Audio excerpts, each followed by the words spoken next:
Alright, this time we are going to paint some historicals. I got a bunch of Wargames Factory Saxons that I've built here for Saga. And so far they're all cleaned up, they're primered, and then I airbrushed some SS Vallejo SS Camo Black Brown over them because brown shades everything. And we're going to be painting these guys pretty quickly here. Did the bases, I also did the insides of the shields just because all that dry brushing you want to get done first, so you don't get it on areas you painted previously. Now, I'm painting these as Anglo-Saxon, Anglo-Danish, which dress-wise are fairly similar, so I can use them as two different war bands. What I mainly have here is I got a few warrior guys with armor, but most of these are levies, and levies were just ordinary people, farmers, what have you, and there had to be one for each certain number of acres. Whenever the Jarl, the king, or whoever demanded soldiers, that person, whoever was nominated, had to take up arms and take up the call. So that means that these guys are wearing their everyday normal farmer wear. They don't have matching uniforms, so we could paint them pretty much any color we want. Really couldn't find any information on what color Saxons or Danish wore, what color dyes they had. So I'm just painting them a random color here. Essentially all I'm going to do is just blindly pull out some colors in my box here and paint them whatever I pick up. I think I'll pass on the pink. Also going to pass on any purples as well. Purple would not have been used. It's difficult to make in the olden times. They probably wouldn't have any blues either, but I'm not 100% sure about that. But anyway, I'm going mainly for faded colors, so stay away from the bright blues as well. I'll do darker blues. But that's about it. Let me start base coating and then we'll go from there. So, been about a little over an hour, and I don't know, 30% done here probably in the overall project. As you can see, I'm using quite a few colors here. As I said, I'm pretty much just grabbing a random one, and if it's the wrong color, just mixing brown with it or something like that to dull it up a bit in case it's too bright. And what I'm doing is applying the color in various areas on the miniatures, just one or two of the miniatures. So, for example, like this light rust, Panzer Ace light rust color I used on the hat here, I used on the pants here, and well, that was only two on that particular color, but I'm trying to randomize it as much as possible. And I am adding a bit of highlight, though not a whole lot, because these figures are very soft in detail, and trying to highlight it properly is gonna take a hell of a lot of work, and I got a lot of these things to finish, so I'm just doing a basic, very light highlight on all of them. Secondly, all these tunics are short sleeve that they're wearing. From what I can find from Saxon pictures, mainly been looking at recreated clothing. They came in long and short sleeves, so a lot of the sleeves I've been painting, just painting over, I make them long sleeves, which is a good reason why the detail is soft on these figures. I can do that and it blends right in. That speeds up the painting time a lot. A few of them I'm leaving short sleeve just to add a bit more variety to the model. But that's where we are right now. And I just need to finish base coating all these, doing a little bit of highlights, and then we can start working on the trims. I'm doing the flesh with this game color heavy skin tone, and I just realized something. I've really been liking this color. I tried on a few different figures, and basically just replacing the medium, the flesh base that I normally use in my 3 paint mixture. So I just am switching this out using the same shades and highlights, and I was getting some pretty good effects that I will show here. More on this in a future article probably. But anyway, I'm just using it as a single base coat for these guys. and straight over black, because this stuff is supposed to contain more pigment to cover better. And I just realized what this is. This doesn't cover any better than my model color. So I couldn't tell why they say it has more pigment, and then I just realized this is game color. Game color has less pigment than the model color paints. So basically what this game color heavy paints are, they're just model color paints. They have the same amount of pigment as in these. So they have more than the normal game colors, but if you have a lot of model colors already, you really don't need these unless you want that particular tone of paint. So just realized that, thought I'd point that out. As a base color, this stuff is, I don't know, I think it'll look better once it's washed. It's looking a little odd right now, but I think once I get a highlight and some shade on it, it'll look a lot better. But yeah, I need to base coat these and then do a little bit of highlighting. And oh, let me clean my brush off here. Have paint on it. When I turned the camera off last time, I said I was going to add more colors. I ended up not adding more colors. What I did was I took some desert yellow and added some beige for the highlights, and basically all the spots that I have yet to paint on the figures, I painted with that color, because when I went to go add more colors, it seemed to be getting a bit too circusy. So by having a uniform white-ish color throughout the whole thing, I think it balances out a bit better. And then at the same time, I also painted that on the shields, because these need to be painted white, partially white, and I need to base up from the black primer. So as I'm going across with lighter colors, I just, while I have them on the palette, put them over the shields, and then I can eventually paint those white. Put it on the shields, and got a bit tired of trying to get a nice smooth color with the brush, and so I decided to use the airbrush. And what I did, I have a circle template here, and I just taped around the right size circle I wanted, and just used the airbrush and some Tamiya buff with a little bit of white in it, and spritzed a perfect circle, because you can get a lot smoother, a lot better coverage with an airbrush than you can with a regular brush. So that was a lot quicker. The only problem is trying to do it without damaging anything that I already painted. I did pretty well, but for the rest of these figures, I'm going to do the shields first, and so I don't have to worry about using this thing. As for the other shields, well, the other rest of the painting on the shields, really wanted to do decals, but I couldn't find any for Wargames Factory figures, only for Gripping Beast Saxons. So I'm just using those images as a guide how to paint the shields here. So after painting them with that buff white, some I've painted in various different colors that I'll go over in black. And then the ones I'm leaving part white, I'm just trying to do my best to keep a nice steady line and paint in the other areas. And I'll do a little bit of highlights on these more round shields. Also, I'm going with brighter colors than I did with the clothing, because I do believe the shields were actually painted, which would lead to theoretically brighter results than the dyed cloth that gets washed and worn constantly. But that's where we are right now. So I got a majority of the shields done, and I'm not really happy with them. They just look too bad, frankly.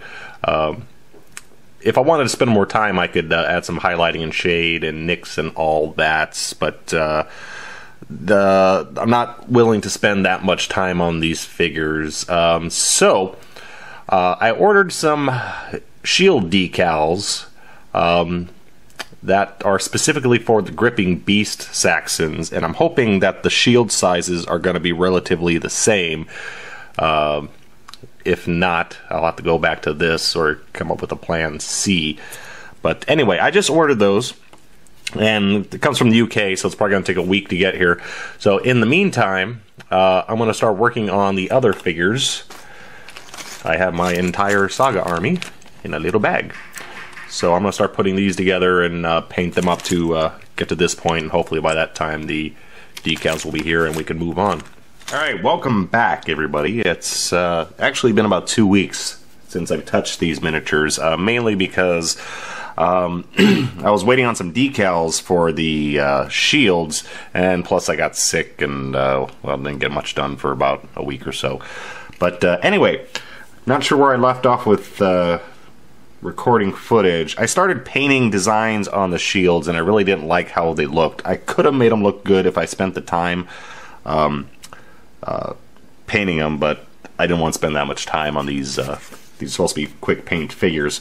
So I found some decals on eBay. These are from Battle Flag or WarGameTransfers.com, and they're very beautiful. They are actually made for, I cut the part off already, but they're made for the Gripping Beast Saxon plastic miniatures, not the Wargames Factory Saxons. But I took the gamble and decided to get them. They fit okay. They are a little big on some of the shields. You get two different shields with the Saxons. You get this smaller one, and then you get this one, a larger one that's it's a bit more curved to it. So, but anyway, they do work, and it's quick to put them down. So actually, I just painted all the shields white. I initially had them, I airbrushed some what I put over there? Buff. That was it. I put buff on them without realizing that there's no white on these decals. So I got one here with a darker shield, no big deal. But the rest I went through and undercoated with white. And they got future floor polish on them right now, pledged with future sign, so I get a nice shiny surface for the decal. And now I'm just going through and cutting the decals. Hard to cut out these perfectly round shapes, so I'm just using some small scissors. And then to take care of the center, I have this little punch and die set here, which is very handy. You can get from Micro Mark for about 30 bucks or so. Perfect for jobs like this. Put the die in place. Bump.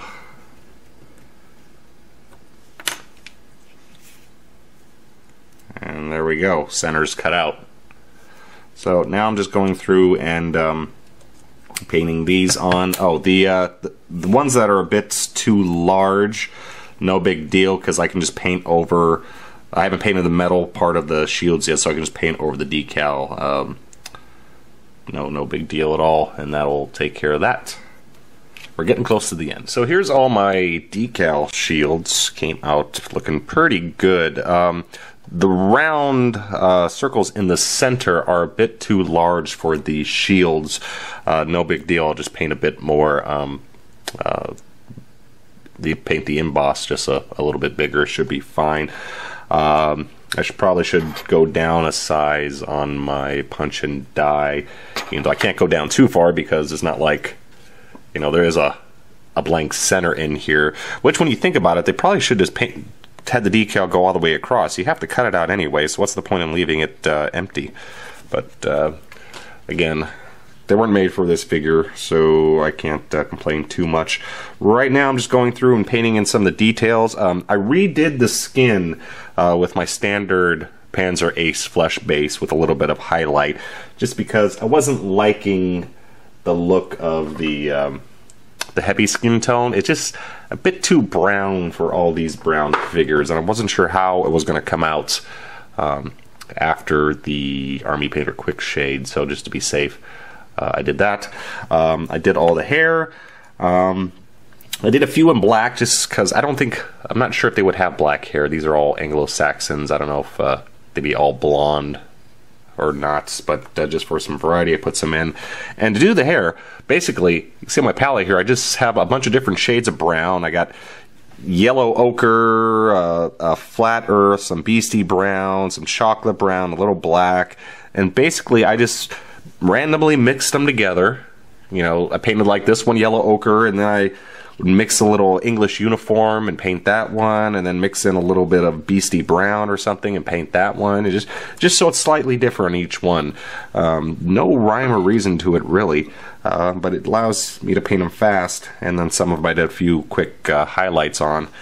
But right now, so you're going through and finishing all the details with some flat earth on the leather areas like the shoes and the belts, and I'm painting that the same color on all of them So there's some colors tying them all together. There's some colors that are all the same on all the figures. Also doing the same thing with the leg wraps, which should be leather, but I wanted a bit more color in the scheme, so I'm doing them in rocky sand. And once that's done, well, that is done, I gotta paint. This is the hard part. I have to paint the trim on the tunics. A lot of the tunics have trim around the necks and around the bottom, so I gotta pick those out with either a lighter or darker color, depending on what the original color is of the tunics. And then we'll paint the metallics. I'll show you how I'm going to do that in a minute, and then we'll go for the wash and we'll be done. The last step, I'm painting the metallic areas, and I got a mix of Vallejo Air steel gunmetal with black mixed in, just regular black paint, and I want a fairly dark metal.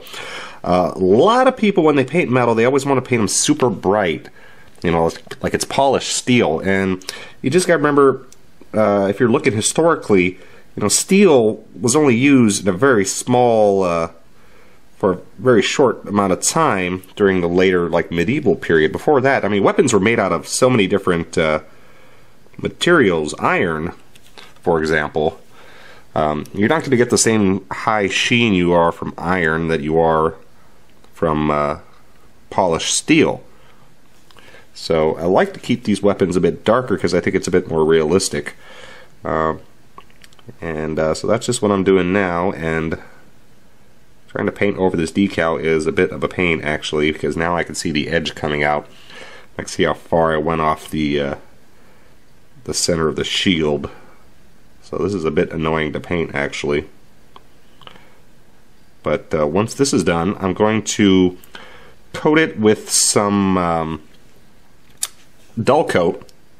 And the reason for the dull coat is because metallic flakes in the metallic paint can, they're not really settled down very well. They can come loose, and I don't, when I put the Army Painter Quick Shade wash on it, I don't want those metallic flakes flowing all over the entire miniature, because then I'm going to get shiny metallic flakes and everything, and I do not want that. So, but we're getting close to the end here. All we have to do is that wash, which we'll do in just a moment for you, and then we'll be done. We're at the last step for these little guys. I coated the decals on the shield with a good thick layer of Pledge with Future Shine, because I don't want the next step to get anywhere underneath the decals, because that's going to look really bad. So after that was done, I then went over the whole model with Tester's Lusterless Flat or Dull Coat to seal in the metallics, and now we're doing the final Quick Shade, Army Painter Quick Shade. This is the strong tone. Smells lovely. And we're just going to get an old brush, not put too much on, and proceed to dip the whole thing. Now, I've been using this stuff, well, I don't want to say quite a bit. I've used it a couple times, but for things like this, stuff is really good. I really like it. I'm not using it to substitute, you know, all my painting skills or painting projects. But if you're looking to just paint something fast, like I am with these guys, I'm not trying to enter them in a contest. I just want paint on them to you know, get them on the table. You know, then this stuff is pretty awesome. But all we do is brush it on, make sure there's no big collections anywhere.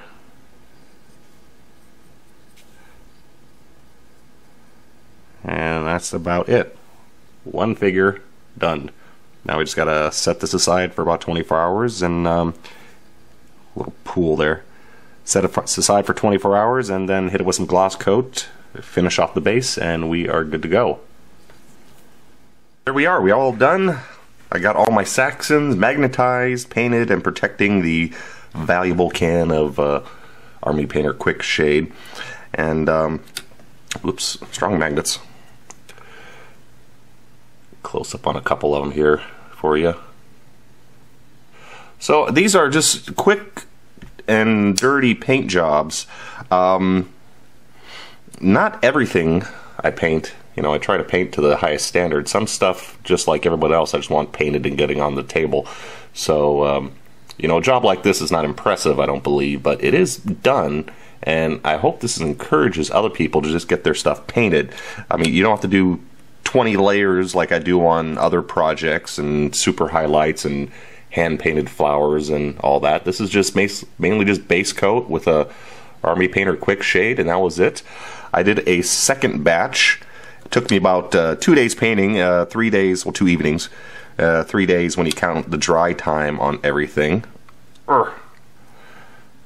And so, I mean, they're painted, they're done, they're not super impressive, but, you know, they're done and they're ready for the gaming table. I did screw up. I must point this out. You can see on the shield here, it's kind of hard to see on the white, but you see all the cracks in the decal. What I forgot to do is, after the decal was totally dry, is to cover it again in a protective coat of Pledge with Future Shine. And so the Tester's dull coat lacquer kind of chewed up the decal a little bit. That was my mistake, definitely. This was on the second batch that I did, not the ones I was doing on camera. So there you go. I got most of my Saga Saxons done. Just need a few more and I'll be ready to play and have a fully painted force.